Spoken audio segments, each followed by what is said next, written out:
Hi, this is BGA again, and welcome to the first video of my series. In this video, I will be talking about one of my main passions, and that is fountain pens. I am in no way claiming to be an expert. I'm just a fan. The reasons why I use fountain pens, they write smoother than a roller ball or a ballpoint. I do a lot of note-taking with patients in classes, etc. And I find that my hand does not cramp up nearly as much when using a fountain pen as it does with a roller ball or a ballpoint, because you literally do not have to apply any pressure to get the pen to write. So it just glides smoothly over the paper, especially a good fountain pen. And when I say good, I don't mean expensive, and I will get into that. So roller balls, ballpoints, one of the major reasons for their invention was to write on carbon paper. Carbon paper required pressure, which to make a carbon copy, and a fountain pen would not, unless you damaged the nib by pressing too hard or something. It would not transfer. So ballpoints were more of a convenience. They were, as far as I know, invented more as a convenience, not because they were necessarily better. They were just different. So a lot of people still use fountain pens. There's new fountain pens being made. There's a huge pre-owned market, an antique market. So I'm going to try to make this video a overview for everyone from a first-time fountain pen user. You're here for a variety of reasons, to the advanced fountain pen user, just to show some of the pens that I have in my everyday collection. So that's pretty much what I'm going to do here. I highly recommend, if you want to see some very good in-depth reviews on some of the pens that I'm going to show you, the user SBE Brown, Stephen Brown. He's a gentleman who lives in the Netherlands. I believe he's in social science as well, to some degree. I'm not exactly sure. I did have the pleasure of meeting him very briefly at the DC Pen Super Show this past year, but he was busy, I was busy, so we really couldn't chat too long. It was basically enough to greet, and he gave me his business card and a Fountain Pen Geeks pin. It's a forum network online. They talk about new pens that are coming out, restorations, a lot of great topics. I'm unfortunately don't have a lot of time spent on the forums, but when I do get the opportunity, I always have a great time on there. Okay, so let's dive right in. So you've decided that you want to try a fountain pen for a plethora of reasons. You either like the nostalgia aspect, the luxury good aspect, sort of the shock value of, people saying, oh, what's that? I recently had someone call it a quill pen. They said to me, why are you using a quill pen? I said, it's not a quill, it's a fountain pen. I've had people call it a calligraphy pen, which at the time the pen that I was using was not something that I would consider a calligraphy pen. I consider calligraphy pens more of like a stub tip. I'll get into all of that later. But so let's say you're looking for your first fountain pen. This right here is my main fountain pen case. This is made by a company called Aston Leather, based out of New York. This case right here holds 24 pens. I purchased it from gouletpens.com. It's a great site. Brian Goulet, I believe his wife's name is Rachel. They're great people. It's a small company, but they have great products, and it's a pleasure dealing with them. So the spelling is Goulet. Not sure if you can see this, but the Goulet Pen Company is this card that they sent with one of my orders. Stephen Brown, who I mentioned earlier, sort of one of the internet gurus on fountain pens, has a lot of great videos. This is his card. He probably doesn't want me sharing his cell phone number and email, so I'll cover that up. But anyway, so Stephen Brown, Fountain Pen Geeks. Anyway, he gave me that at the DC Pen Super Show, as I mentioned earlier. So, all right. So you're interested in your first fountain pen. One thing you might be tempted to do is get this. This is called Parker 5th generation Ingenuity. Anyway, the only reason I bought it, I had a gift certificate that was given to me as a gift to a pen store that was going out of business. The funny part about it is the gift certificate was about 10 years old, but there was no expiration date. So they honored it, and their stock was very depleted as they were going out of business, and this was pretty much my best option. So this is what the quote-unquote nib looks like. All this is a fine felt-tipped marker disguised as a fountain pen. This is the actual refill. They're kind of expensive for what you get. It's like $8-9. It dries up very quickly. I hardly wrote with this pen, and already the refill's completely dried up. And it does not give you the true fountain pen experience. Being new to fountain pens, you might want to get you might instinctually want to get your feet wet with a cheap pen, and I'll give you some examples right here. These are both Parkers. I'm not sure of the model numbers. Maybe some of you who are more knowledgeable than I am can help me out. I purchased these for about $10 at the DC Pen Super Show. You know, they're in great cosmetic shape. This one has a regular nib in stainless steel. It's a fine point. I tend to like fine point nibs. As you get into fountain pens, there's almost an endless combination of nib sizes, choices, widths, types of line variation. I'll get into that in later videos, or you can go on Stephen Brown's channel and he talks about all that.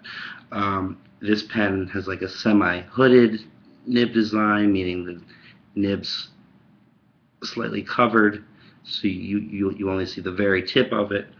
Both of these pens are cartridge or cartridge converter pens. What I mean by that, right now I have a cartridge converter in this. This is a Parker cartridge converter. I'm not sure if Parker uses a proprietary cartridge converter or if it's universal.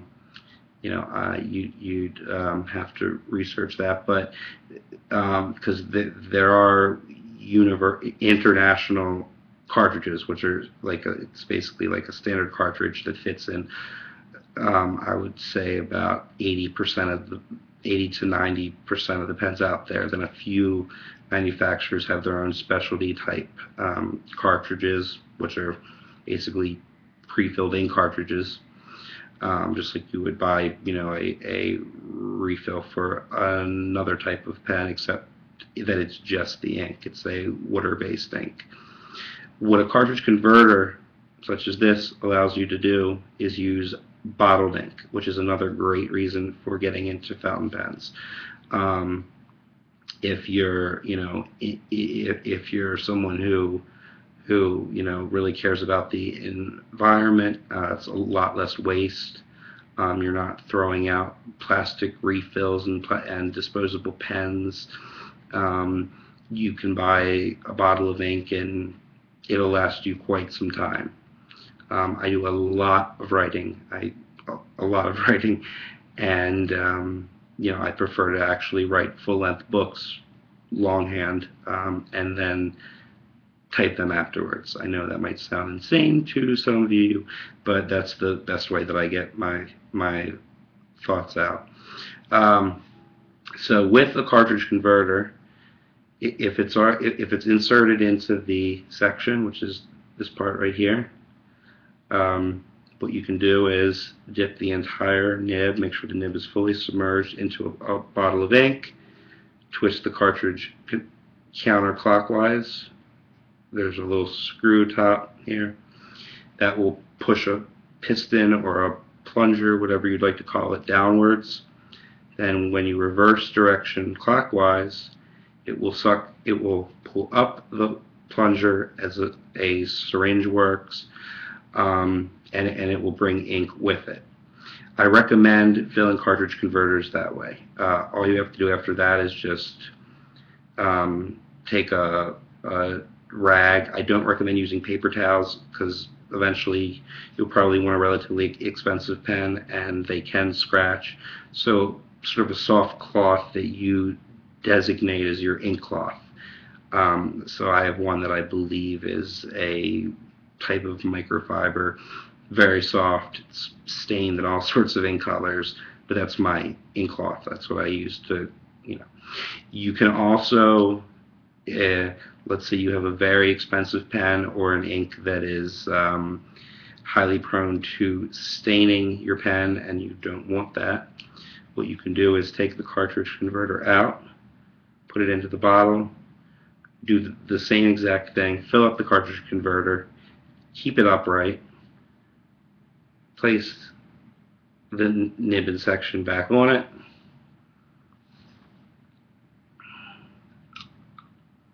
screw on the barrel,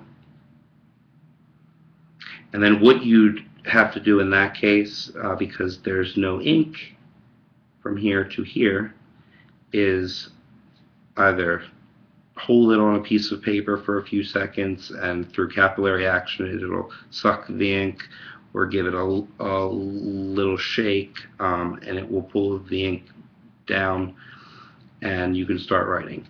The reason I do not recommend starting with an extremely cheap pen is you're not going to get the full fountain pen writing experience. I know this is a highly controversial topic, so I don't want to get too much into it, but I'm a fan of vinyl records, and I believe that on a great turntable you can get a better sound than you can with a CD. I prefer the sound of analog. It's personal preference, so please keep that in mind if you're writing any comments. I don't want this to be, CD's better, vinyl's better.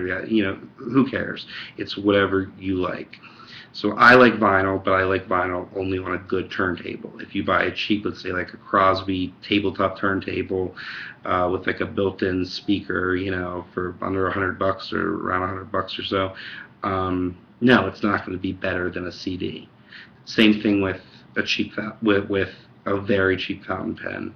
You might get a rough, scratchy feel to it on the paper, and that's not going to give you a great start, a great experience with a fountain pen. It doesn't mean that you have to go out and spend hundreds or thousands.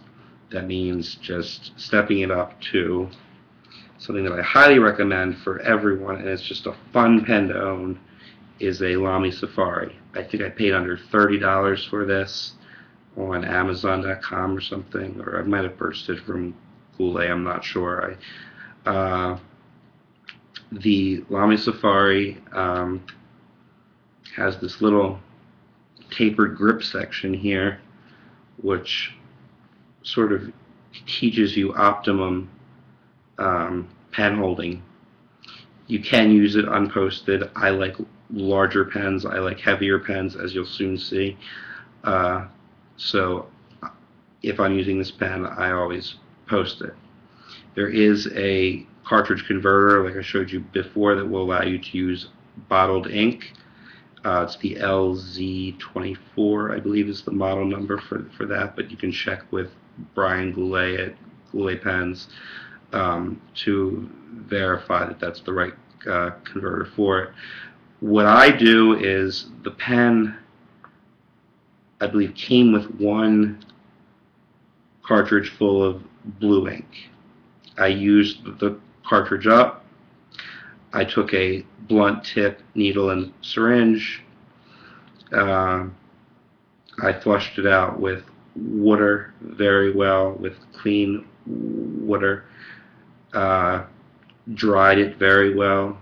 Then used another needle to suck up ink and injected the ink into the cartridge, and it allows you to reuse these. So you're not producing waste, you're not throwing these out, they tend to hold more ink than a cartridge converter does. And I just enjoy the whole process of refilling the cartridges. A third type of ink holding, let's call it, is an eyedropper filled pen. You'll soon understand why, but the Lamy Safari, you cannot convert it to an eyedropper filled because it has holes on the barrel, which is designed as an ink level viewing window to see when you have to refill your ink. However, it is an open window. So if you were to put ink directly into the barrel without a cartridge, it would leak right out. Whereas a pen like this, which was actually a free pen that came with a bottle of Noodler's ink. I don't want to start a debate about whether Noodler's ink is good or bad. If you want to know my personal opinion, I'll put it this way: I don't use Noodler's in my expensive pens. I tend to use Noodler's ink in Noodler's pens. Most of the ink comes with a free pen.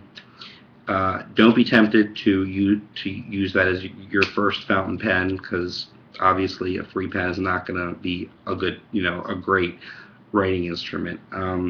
And that's what these are writing instruments. So you get what you pay for to a certain point, and then above and beyond that, what you're paying for is engraving, gold, platinum, diamonds. Price-wise, the sky's the limit. So, but how an eyedropper pen works is, I have this pen filled right now, so I can't really show you too well, but you unscrew the barrel, you take an eyedropper, which comes with the Noodler's ink, or if you're using another brand, just you can purchase an eyedropper at any local drugstore. You fill the barrel almost all the way to the top. I would say about, keep like a finger's full down, just so you don't have any leaks. Then you take the threads from the, let's live dangerously, as Stephen Brown would say. Okay.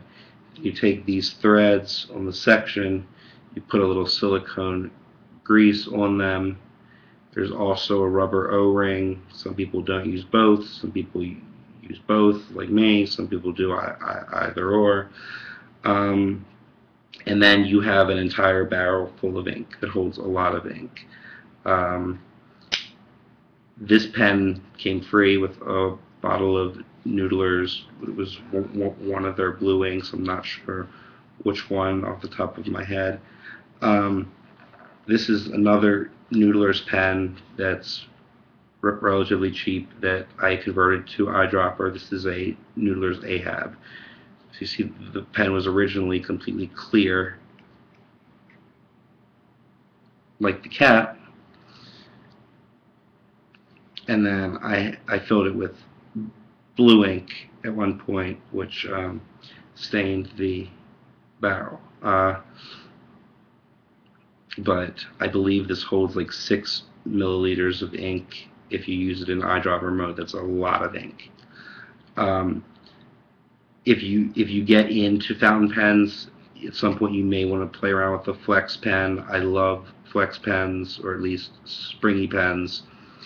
Noodlers, a good thing I will say about them, they've sort of cornered the market on new production flex nib pens.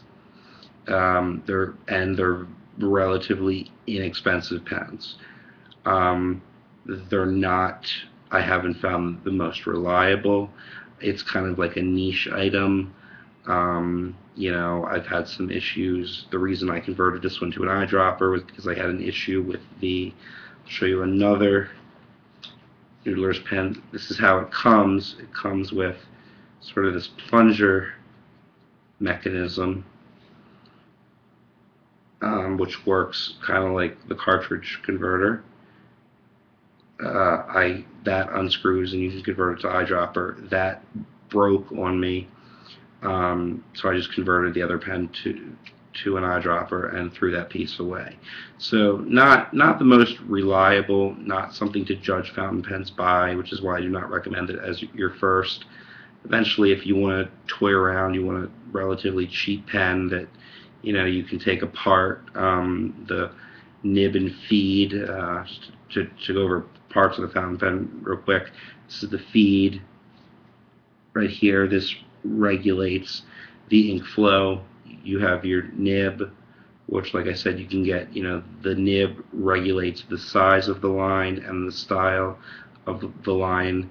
You can have a broad downstroke, a thin side stroke, I'm sorry, a thin downstroke, thick, whatever you like, whatever your preference is. Either a professional nib meister or a factory pen manufacturer will have a nib for you. So noodlers, a lot of fun, but can be very frustrating for someone just getting into the hobby, because they're not always the most reliable. But you get what you pay for. Sometimes there's machining oils left on the pens that you have to clean, or else the ink doesn't, or else the pen doesn't write smoothly. If you're just getting into the hobby and you have a flex pen that's where the nib is designed to be somewhat flexible, but you push down too hard, you can actually bend it. The nib is comprised of 2 parts that are split down the middle to the breather hole, which this pen does not have a breather hole, but anyway, these 2 sides, as those tines open up, the line gets thicker and thicker. So you can actually break your pen if you're not used to writing with a fountain pen, and especially if you have a flex pen. And especially, flex pens were very popular pre-1940s with the Spencerian script style of writing, a very elegant script. I'd love to learn it. But that sort of fell out of favor. The nibs were very delicate. Some of the nibs were called wet noodle nibs, which were a nib that was so flexible. I mean, you could get everything from an extremely thin line to a thick line out of the same pen. They're unbelievable. If you someday want one, Susan Worth is the person to see. She has a website, but she's at all of the pen shows, and she'll just sit down with you and you can try out any of her pens. At the DC Super Pen Show, I didn't purchase a pen from her that day, but the person who I went with to the pen show did, and actually spent pretty much the entire show day at her booth. She's a great lady, very knowledgeable, can fix a pen like that. and she has a lot of great antique flex pens. But save that for down the road after you are very comfortable with the lighter pressure of a fountain pen, your positioning, etc. You don't want to damage over 100-year-old pen because of something careless, and also a very expensive pen. So I showed you the Lamy Safari, which is my recommendation, which is pretty much the cheapest pen that I would recommend, that writes well, and the company has great quality control. They have a great warranty. I think it's pretty much like, if anything happens to it for any reason, they'll fix it, replace it, etc. Lamy is a great company. Stephen Brown's not a huge Lamy fan because of the styles. He does own some, but I love Lamy. I have the Safari, and then the next pen I'm going to show you, actually, before I get to that, one step up from the Lamy Safari, for about $50-some is called a TWSBI 540, TWSBI. This is a piston filler, meaning you can only fill it by submerging the nib in a bottle of ink, turning the piston knob counterclockwise, and then clockwise, and the pen will suck up ink. These pens are meant to be user serviceable. They come with a wrench to take out the piston. It comes with silicone grease if you need to relubricate. Great company, inexpensive. I believe they're coming out, or have come out with, a replacement to the 540. So whatever that is, I would probably get that. Just not the VAC 700. There's mixed opinions about that. Sometimes you have to adjust. That's another one of their models that uses a vacuum filling mechanism. I'm not going to go too much into that now. I have a few antique Parker Vacuumatics on their way to me now that have been completely restored, that are investment quality pens that are from the 1930s. A Parker Vacuumatic, I forgot, just whatever their largest Vacuumatic was, and then a Vac Duo. Anyway, so I will do a review on those once they come in, but I highly recommend the TWSBI 540. I've never had any leaks, any problems, one of the common myths about fountain pens is that they leak everywhere. I'll tell you, that is not a justifiable, that is not true. That is a myth. Even flying with airplanes, as I mentioned in my intro video on YouTube, I have my pilot's certificate, my private pilot certificate. So I've flown a variety of pressurized and unpressurized pens, and I use fountain pens. I use fountain pens in flight, obviously now, not while in ascent or descent, but once I'm at cruising altitude. Basically, the reason behind that is if the nib is pointed down, there's changes in air pressure which can cause ink to leak out, which can cause the ink to push down. So your safest bet when flying is to carry it nib up. You can use the plane while in flight, just like I said, wait until you're at cruising altitude. And what else? It's just a great pen. When I got this, it was like $50. I was like, if I like it, great. If I don't, a friend of mine who's a mechanical engineer, he's also very much into fountain pens. He had one and just raved about it. So I got one, and I never regretted it since. So that's a step up.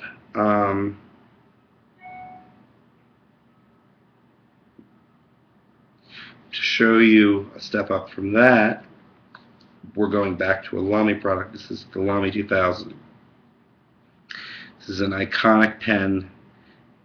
It's in design museums, art museums. It's I believe it was part of the inspiration for the Bauhaus design movement. Stephen Brown actually convinced me to purchase this pen. This was one of the first fountain pens I bought when getting back into the hobby and purchasing new pens. When I saw his review, it looks at first glance like a black ballpoint pen. When it's in your hand, completely different story. It's this great macrolon. It's like a fiberglass almost finish. The fit and finish is flawless. This is a piston filler, so it uses bottled ink only, which I like. That's my favorite filling mechanism, is a piston filler. The pens hold a lot of ink that way. I like the whole process of dipping the nib, filling the pen up, etc.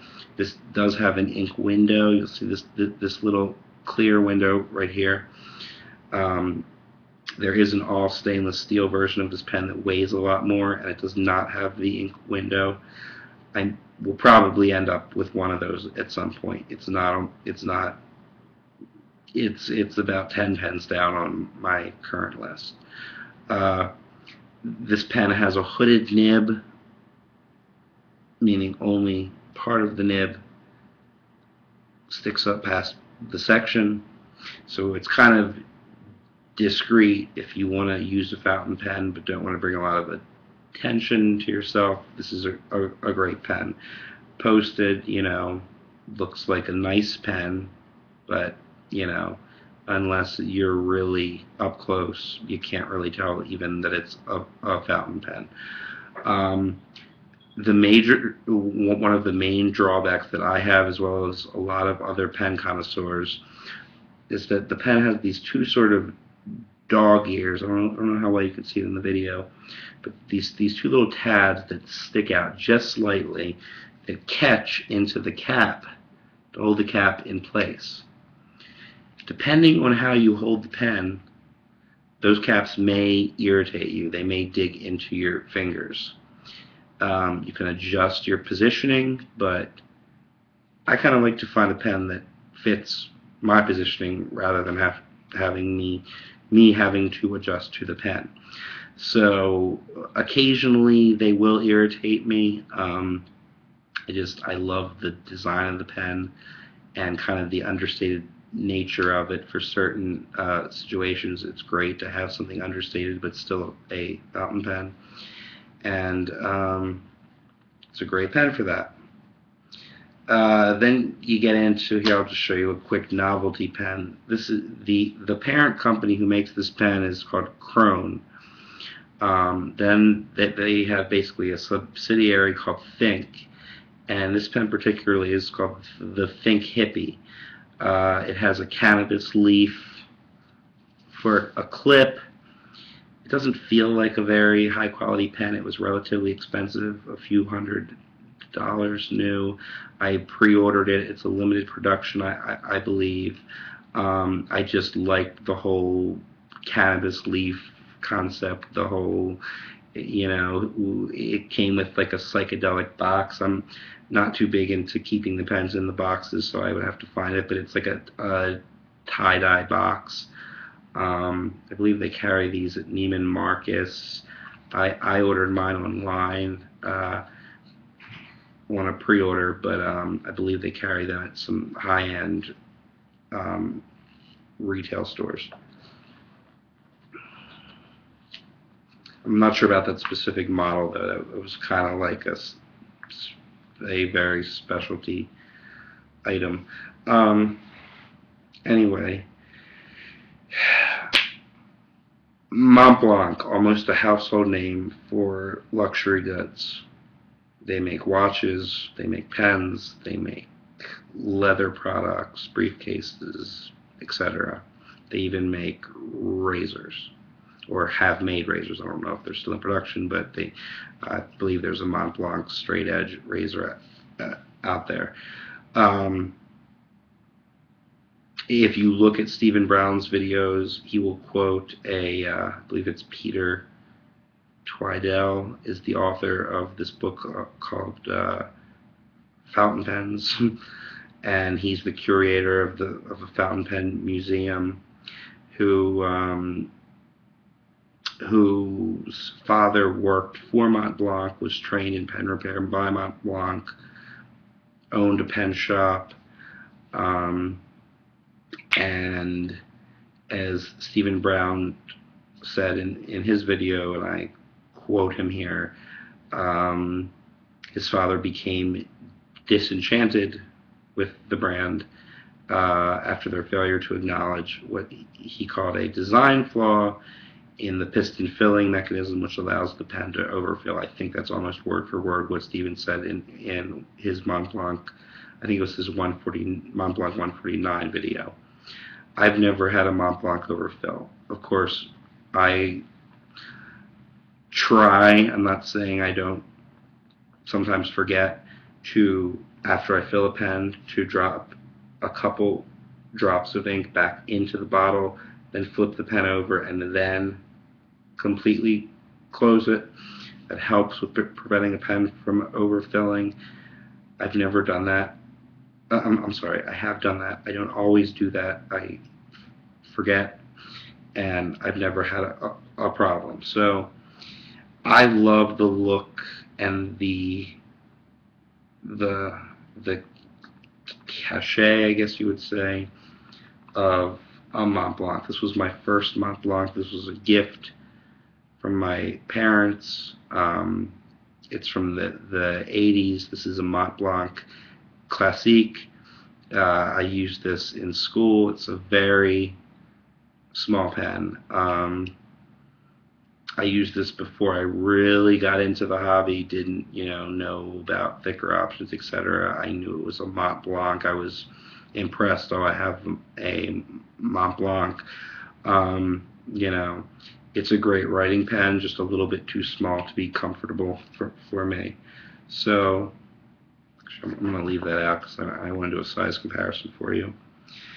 The next size up from that is the Mont Blanc 146. I actually have two of them. I love this pen so much. The first pen I purchased, which I believe is this one. No, it's the other one. The first 146 I purchased. This is about a $400 pen pre-owned. I buy my Mont Blanc pens pre-owned. It has a 14 karat gold nib. It's a beautiful pen. It has a striated ink window. You might not be able to see it because the pen does have some ink in it, but it's a great writer. It has a little bit of spring. I wouldn't call it a true flex pen, but you can get some nice line variation, which is something really, it sets the fountain pen apart from a ballpoint or a roller ball. If you write with a pen like this that has a little bit of spring and do it properly, which doesn't take that much practice, people will notice something different about your handwriting and they'll really compliment it. This is a pen, another 146, that I purchased for half the price of the other one. This was $200 including shipping, I believe.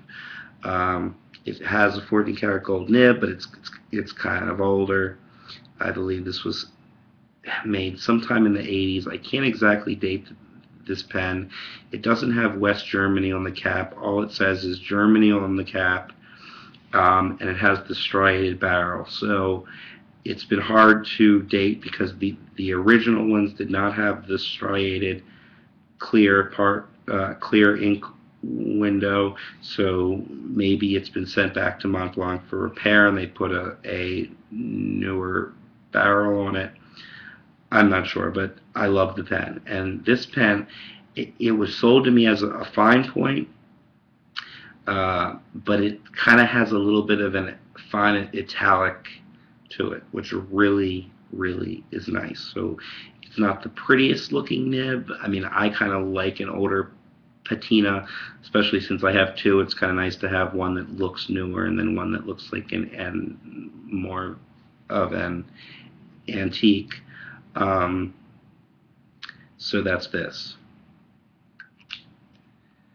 Now I'm going to show you the big boy of the Montblanc Meisterstück range. This is the largest pen that Montblanc makes. This is a big pen. This is, just check out the size of that nib and compare that to, for example, the size of the nib on the Classique. It's a huge nib. It's a huge pen. I did use it as a daily writer when I first bought it for about a week, and it brought too much attention for me. I mean, I got a lot of compliments on it, but it's not the most comfortable pen to write with for a long period of time unless you have very large hands, very thick section, which is this part right here, and that is where you actually grip the pen, is very thick. I'm not saying it's unpleasant, it's just not ideal. It was designed as a signature pen. This is a lot of very important worldwide documents have been signed by Montblanc 149. It's been called the Montblanc Diplomat. Oh, and I forgot to mention the pen I showed you. The two pens that I showed you before were the 146 is now called the Legrand. So if you search for a pre-owned one or something, either search for 146 or Legrand.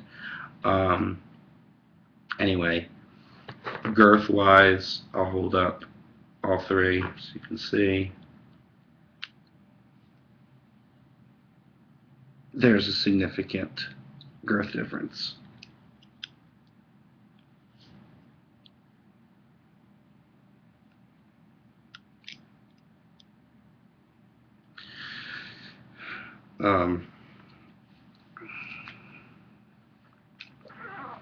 So I love the Montblanc 146. All the 149 and the 146 are both piston fillers, as I've explained in this video before. It uses bottled ink. The Classique, which you can only purchase pre-owned now, unless Montblanc does make special editions that are very costly, that are this size.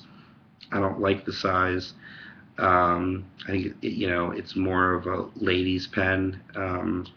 Not being sexist, just the size of the pen, seems to be something that more women prefer than men.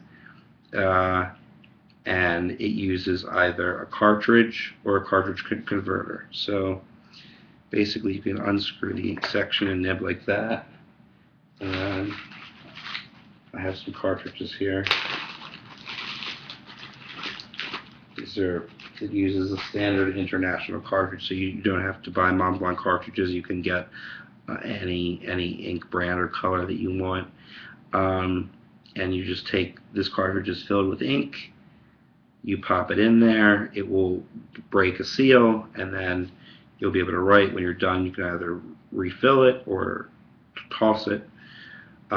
This pen also accepts a cartridge converter, which I have one somewhere for it, probably in the case, but I very rarely use the Classique. I just can't bear to part with it because, as I said, it was a gift from my parents and technically my first fountain pen.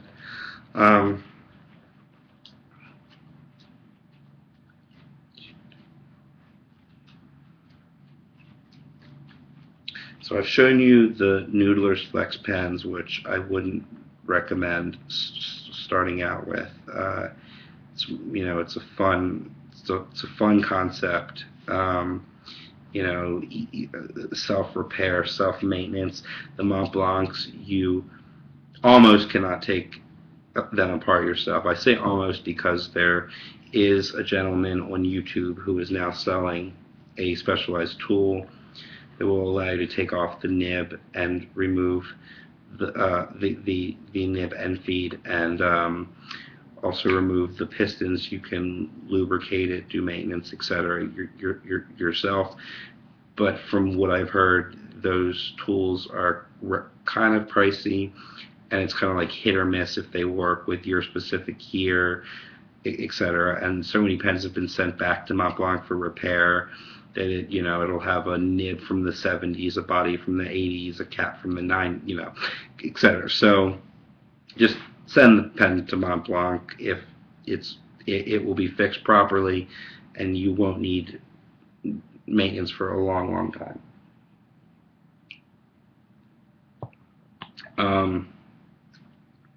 So, all right, now we're going to get into some fairly expensive pens. This is a Delta Dolce Vita mid-size. It has a beautiful, looks more yellow in the video, but it's actually orange. Has some great detail around the cap band. Has this little wheel here on the clip so that it slides into your shirt pocket easier, or into a case, etc. There's an ink window that's relatively large. It posts amazingly well. When you post it, I mean, that's a statement right there. It's a big pen. You can use it unposted. It's got a relatively thick section. It's slightly smaller than the 149, but not by much. Great looking nib. Like I said, actually, this might be a medium. If I get a really good deal on a pen, I will get a medium, but if I have my preference, it's for a fine tip, as I tend to write kind of small. But I prefer a fine tip with a little bit of spring, and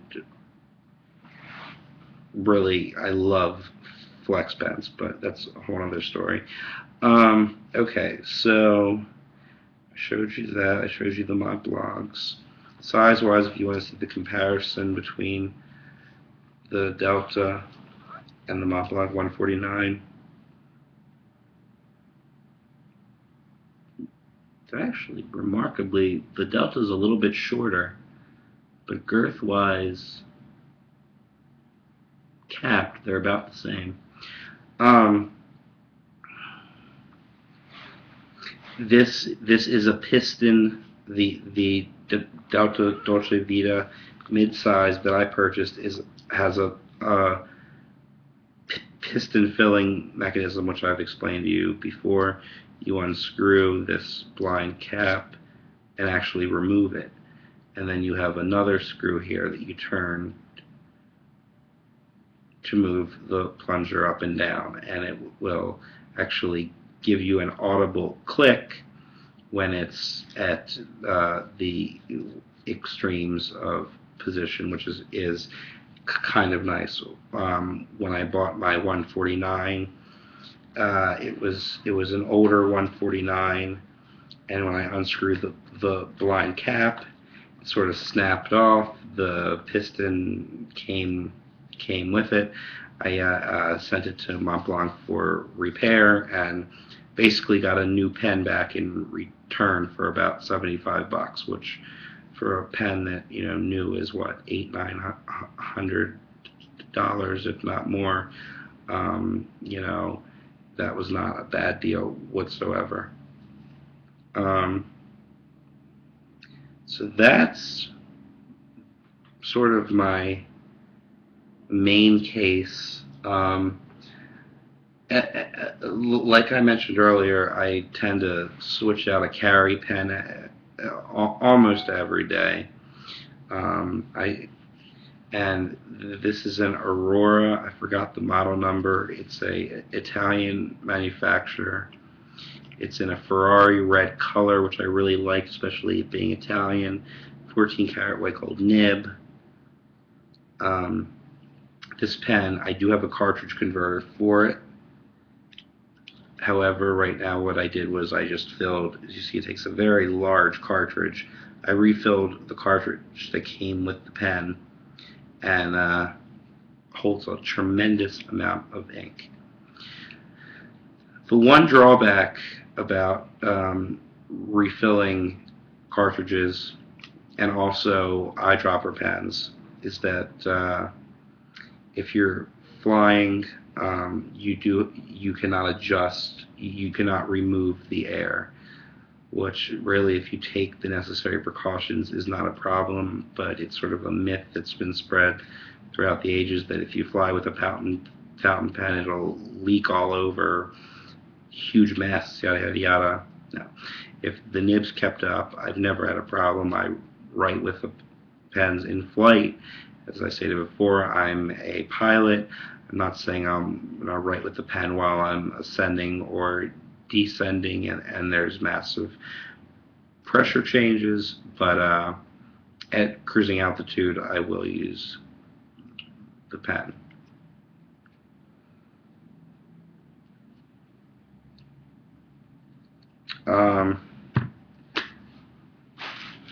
Okay, now I want to talk to you a little bit about pen cases. If you get well, pretty much anything you get from a Lamy Safari on, I really think you should get in the habit of keeping it in a case. It's really nice. If you put the pen in your pocket with keys, it'll scratch up the barrel, etc. You know, you can get these cases. I think this one right here it's a single pen case. I got it on eBay for like $7 including shipping. It's a nice leather case with a soft interior. Fits most of my large pens. I believe I have trouble with the 149 in this particular case, but everything else it fits just fine. For any beginner pen that you're going to get is most likely going to fit in a very simple case like this. Stepping up from that, this is a case by Delta. Their leather line is Macchiato. I don't know if it's a separate company, but licensed by Delta, but nevertheless the companies are related. And this is a single pen case that will hold a large pen. This will hold the Delta Dolce Vita oversize quite easily, as you just saw. You can get it in this orange, which I liked because of the orange, because it matches the orange on my Dolce Vita, which, in case you don't speak Italian, means sweet life. And then here's the 149, the largest of the Mont Blancs. That will also easily fit into the case. I fell in love with the color of this case, so I ended up buying the three pen case as well. This is part of my everyday carry. It goes into my bag, and inside of here, if you want to see what I carry, I carry my fountain pen for that day separately, but this stays in my bag.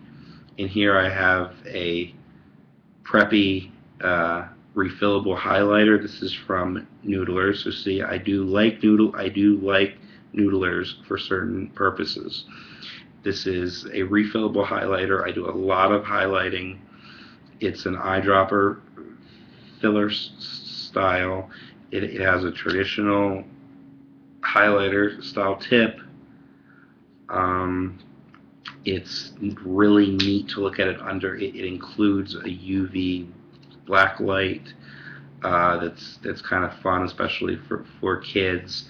Noodlers also makes like a ghost, completely invisible ink that with a special light shows up, and I've heard stories about a kid who sends his grandmother letters with it, and she has the light. She has one of the lights, and he has one, and so it's kind of fun. She can read letters from him that way. This is a Lamy 2000, same style as the Lamy 2000 fountain pen I showed you earlier, but this is in a .7 mechanical pencil. I use that mostly for psychodiagnostic testing when I need to use a pencil. I also, believe it or not, do have a ballpoint that I carry every day, simply because it is a tricolor. This has blue, red, and green in it. So if I need to make different marks on a document for some reason, I have that capability.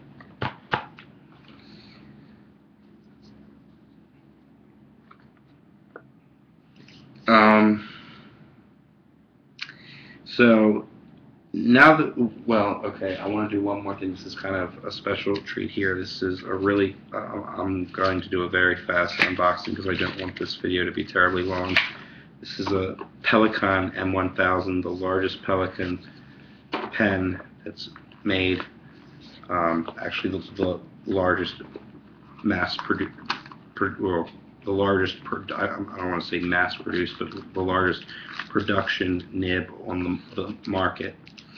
It's a beautiful classic green and black striated design with a semi-translucent barrel. I've never used this pen, never inked it up, kind of bought it as a novelty item. I mean, the nib's just, for my purposes, it's fun. I've used someone else's, enjoyed it. It's fun as a little bit of spring, so you can get some nice line variation. But and it definitely commands a presence. I mean, look at the size of that nib, just to compare it to the Mont Blanc Classique.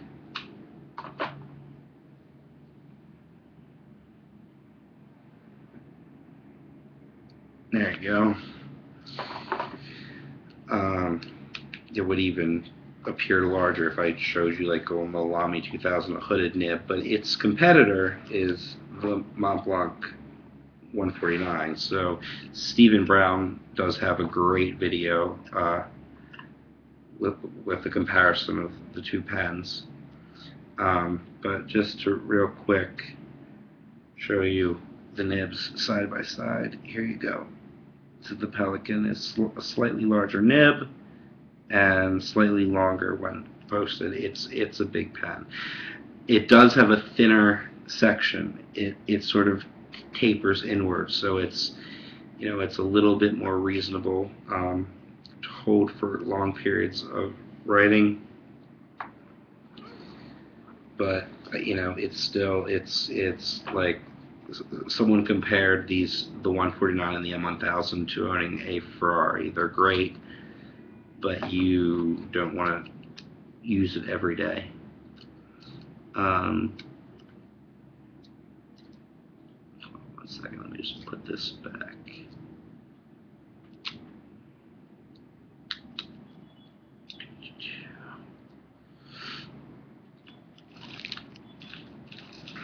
There are different styles, different sizes of this line of Pelikan. Oh, I want to show you one more thing. The clip on the Pelikan is shaped like the beak of a pelican. This is also the new designed Pelikan cap that just has come out about a couple months ago, I believe. Before that, it was a black and gold. Now it's just gold. And this pen has an 18-karat gold nib. This is not a cheap pen, as you can imagine, but it is a beautiful pen for a collection. They do make a slightly more reasonably sized pen called for everyday use, called the M800, which is probably going to be my next pen, because it is available in a blue and black striated model, and my favorite color is blue. So, and I love the Mont Blanc Sovereign. I mean, the Mont Blanc, the Pelican Sovereign line. So that will probably be my next pen. Uh, there are a few videos that do a complete unboxing. I'm not too into that. I really don't care about the box. Underneath of this sort of layer is it's like a secret compartment. It has a warranty booklet, a catalog of all of their all of Pelican or Pelican, depending on where you're from. It has a catalog of all their pens, all the different sizes, all the different colors. It has a warranty booklet, etc. So, not really, to me, exciting stuff. But I believe that there are people on YouTube. Just type in Pelican M1000, and I'm sure someone has a full-out unboxing video. The last thing, okay, no, I lied. There are two more things that I would like to show you. A fountain pen is only as good as the paper that you write with. If you use a fountain pen with most inks, I'm not talking about a specialty ink like the Noodler's X Feather, which is specifically designed to prevent this, but I might be wrong, but I can't imagine it being any good for the inside of my pen. So, like I said before, I only use Noodler's ink in Noodler's pens. But what will happen if you use a fountain pen on like cheap copy paper at the office or something, it will bleed out a little bit, which they call feathering. So basically, if you have a fine nib, it looks more like I would say a bold if you use really cheap, really harsh copy paper. It's also not going to be as smooth. So you really, as much as possible, it's fine to use. Don't get scared off, of fountain pens because you say, well, I'm in an office where I can't control what kind of paper I use, yada, yada, yada. Don't get scared off. If worse comes to worse, get a Noodler's pen and use X Feather ink for that purpose, and then maybe have something nice, for signatures, etc. Paper I recommend. I do like to journal. So this was actually a gift to me, engraved with VGA. I have an obsession with my monogram, as you can probably tell by my username and logo. So this is my everyday journal, to write down pretty much non-professionally related things, or personal relationships, etc., feelings, emotions, all that jazz is in here. Then I have a moleskin notebook, which is, this journal is from a company called Leatherology, and their website, I believe, is just leatherology.com. And that was a gift. I also got a matching wallet. This is just the insert from the wallet. It came with a very large wallet, but it holds credit cards. It has three credit card compartments. Each compartment can hold about 4 credit cards, or credit card sized items. Plus it has a clear window for a driver's license, ID, etc. The moleskin notebook I love. Great value for your money. I can't say anything bad about it. I use this mostly for writing down to-do lists, grocery lists, etc. I find that if I handwrite it, I do it. If I put it in my iPhone or something, I it tends to get lost in the shuffle of events. Um, if you use a Padfolio, this is an older Coach Padfolio.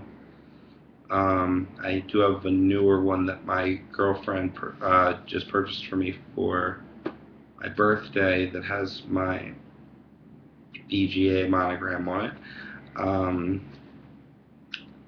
That one actually has confidential patient information in it, so I can't show you that one. But this is a Rhodia legal pad, worth every cent.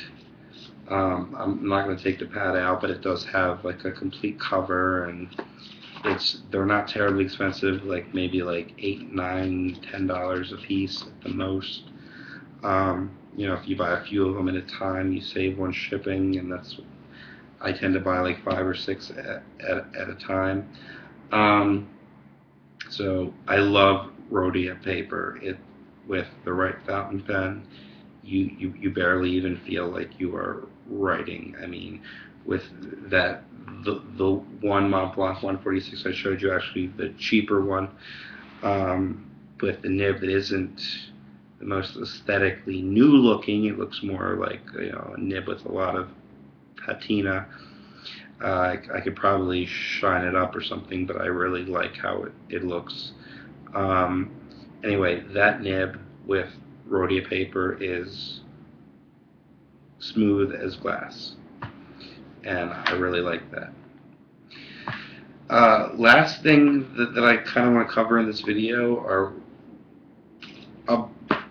is a brief discussion about wax seals. If you go on Stephen Brown's SB Brown, on his videos, he shows you how to actually melt the wax and do the stamping. And I'm kind of against duplicating information on YouTube that's already out there. If you have specific questions, feel free to ask me. But this is a standard print A, and this is the stamp. So basically how it works, you take your envelope, you have a wax stick. I recommend supple wax in today's mailing system. When you purchase the wax, it'll say supple wax, J. Herbin, if I'm pronouncing it correctly, J period space HERBIN. They make some great supple wax, all different colors. You can get gold flakes. It looks like a stamp pad to put your pen on, and then you can have like two-tone gold or silver flakes. And the supple wax bends. So in the modern mailing system, which is not the smoothest, not the nicest system to wax to letters, especially wax sealed letters, a stick of wax like this, which is brittle wax, will crack and the entire seal will fall off your envelope. Not something you want. So I recommend getting supple wax. It'll either say supple wax in the description, or something of the sort. Soft wax, etc. Anyway, I hope you enjoyed my collection. I do have some higher end pens that are locked away in the vault that I do have to call my insurance company before I take them out. So I can't show you those today, but some solid gold, platinum, extremely rare fountain pens, but I don't write with them, and if you're just getting into the hobby, chances are you won't want or won't be purchasing one of those for quite some time, so maybe at a later date. I'd like to, maybe if you want me to do a calligraphy video. I'm a beginner, so don't expect perfection or magic, but I've been complimented by a lot of people on my handwriting as of recently. My handwriting used to be terrible. That's one of the reasons I got into pens, because I thought if I got into a hobby, I would want to improve, and my handwriting has gotten a lot better. And I have had girls, just be like, oh my God, your handwriting is amazing. Professors, clients, and it's not necessarily the pen, but it's like wearing. I relate it to wearing a good suit to an interview.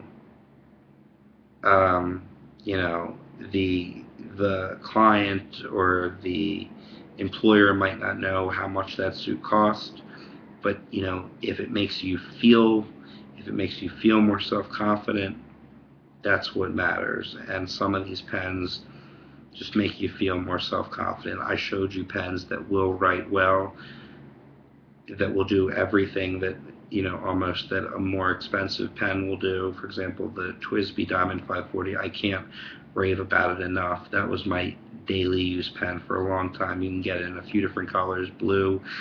I think there's an all clear. I think there's an amber. They're all translucent, but they have like tint, and they're all piston fillers. I think that they have a replacement for the 540 now, so I would start there, look up reviews, find out what the replacement is for the TWSBI Diamond 540. It's probably called like the 640 or something, but don't quote me on that. The VAC 700 is another one of TWSBI's pens. Remember, TWSBI. I've heard mixed feelings about that. Apparently, while you're writing, you sometimes have to adjust the vacuum filling pump, and I don't really like that hassle. So not something for me. And like I said, I just did buy two completely restored Parker Vacuumatic pens that should be in any day now, and I will be happy to do a review on those. Those are some pre-1940s pens, beautiful pens, mint condition, restored to perfection. Anyway, so I'll show you how you can get into more of the investment / antique side of the market. So any questions, comments, concerns, things you think I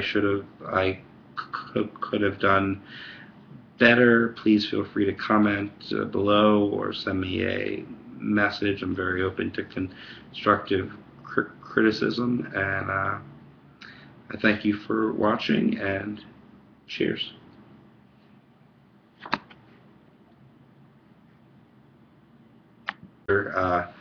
Based out of New York. This case right here holds 24 pens. I purchased it from gouletpens.com. It's a great site. Brian Goulet, I believe his wife's name is Rachel. They're great people. It's a small company, but they have great products, and it's a pleasure dealing with them. So the spelling is Goulet.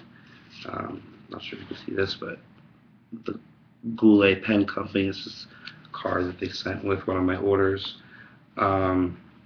Stephen Brown, who I mentioned earlier, sort of one of the internet gurus on fountain pens, has a lot of great videos. This is his card. He probably doesn't want me sharing his cell phone number and email, so I'll cover that up. But anyway, so Stephen Brown, Fountain Pen Geeks. Anyway, he gave me that at the DC Pen Super Show, as I mentioned earlier. So, all right. So you're interested in your first fountain pen. One thing you might be tempted to do is get this. This is called Parker 5th generation. The Ingenuity.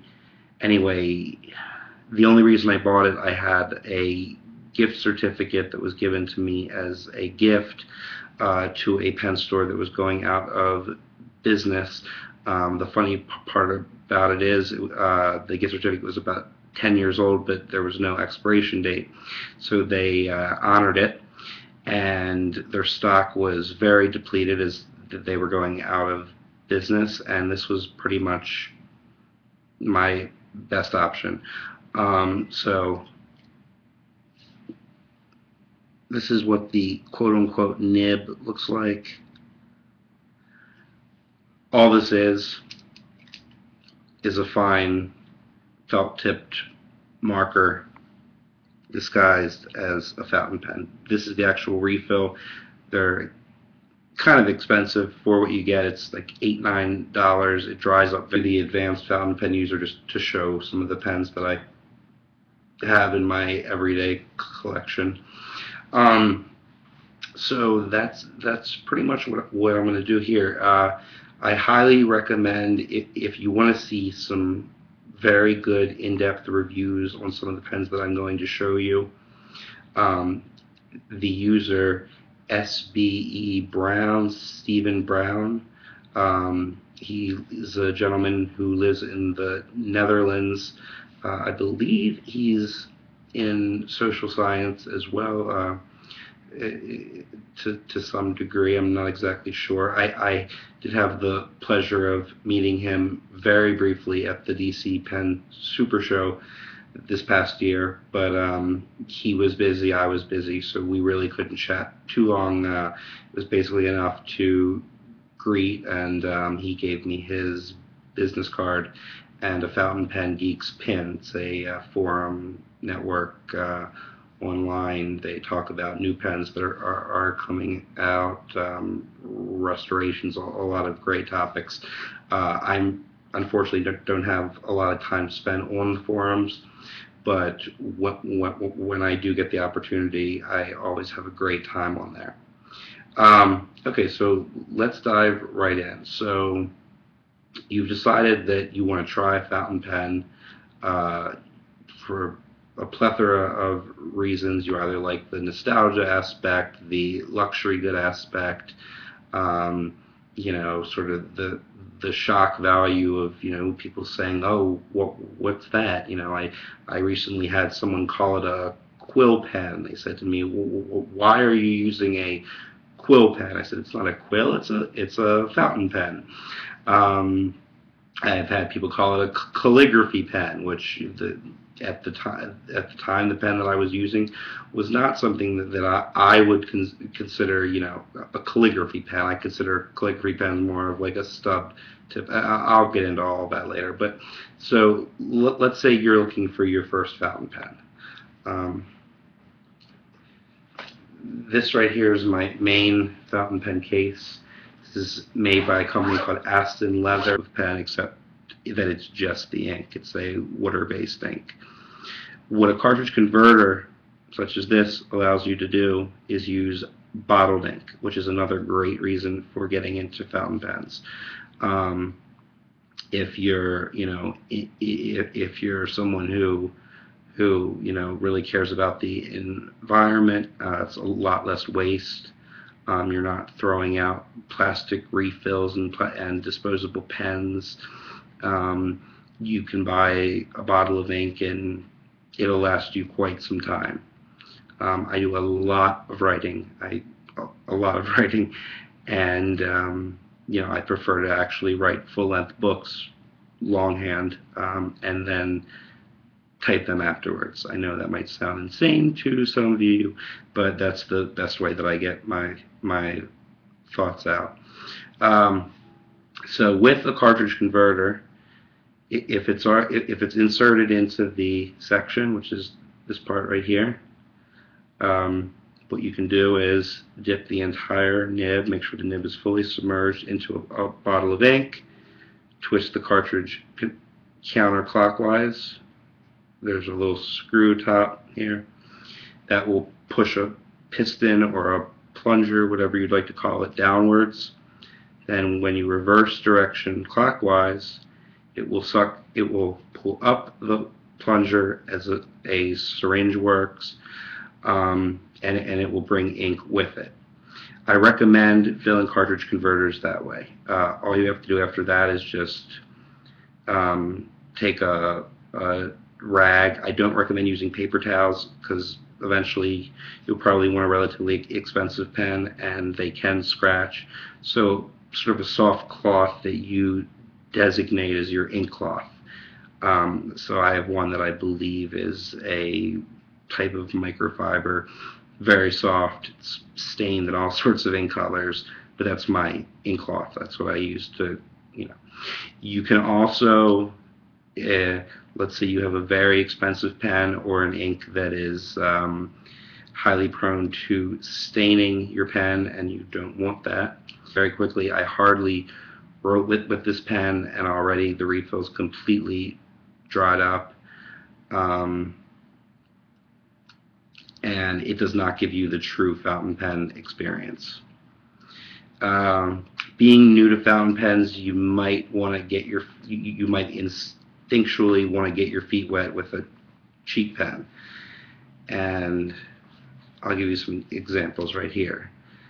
These are both Parkers. I'm not sure of the model numbers. Maybe some of you who are more knowledgeable than I am can help me out.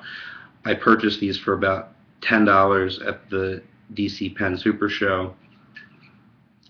You know, they're in great cosmetic shape. This one has a regular nib in stainless steel. It's a fine point. I tend to like fine point nibs. As you get into fountain pens, there's almost an endless combination of nib sizes, choices, widths, types of line variation. I'll get into that in later videos, or you can go on Stephen Brown's channel and he talks about all that. This pen has like a semi-hooded nib design, meaning the nib's slightly covered, so you only see the very tip of it. Both of these pens are cartridge or cartridge converter pens. What I mean by that, right now I have a cartridge converter in this. This is a Parker cartridge converter. I'm not sure if Parker uses a proprietary cartridge converter or if it's universal. You know, you'd have to research that, but because there are international cartridges, which are like it's basically like a standard cartridge that fits in. I would say about 80% of the 80 to 90% of the pens out there. Then a few manufacturers have their own specialty type cartridges, which are basically pre-filled ink cartridges, just like you would buy, you know, a refill for another type. Hi, this is BGA again, and welcome to the first video of my series. In this video I will be talking about one of my main passions, and that is fountain pens. I am in no way claiming to be an expert. I'm just a fan. The reasons why I use fountain pens, they write smoother than a rollerball or a ballpoint. I do a lot of note-taking with patients in classes, etc. And I find that my hand does not cramp up nearly as much when using a fountain pen as it does with a rollerball or a ballpoint, because you literally do not have to apply any pressure to get the pen to write. So it just glides smoothly over the paper, especially a good fountain pen. And when I say good, I don't mean expensive, and I will get into that. So rollerballs, ballpoints, one of the major reasons for their invention was to write on carbon paper. Carbon paper required pressure, which to make a carbon copy, and a fountain pen would not, unless you damaged the nib by pressing too hard or something. It would not transfer. So ballpoints were more of a convenience. It was it wasn't. They were, as far as I know, invented more as a convenience, not because they were necessarily better. They were just different. So a lot of people still use fountain pens. There's new fountain pens being made. There's a huge pre-owned market, an antique market. Um, so I'm gonna try to make this video a overview for everyone from a first-time fountain pen user. Uh, you're here for a variety of reasons, to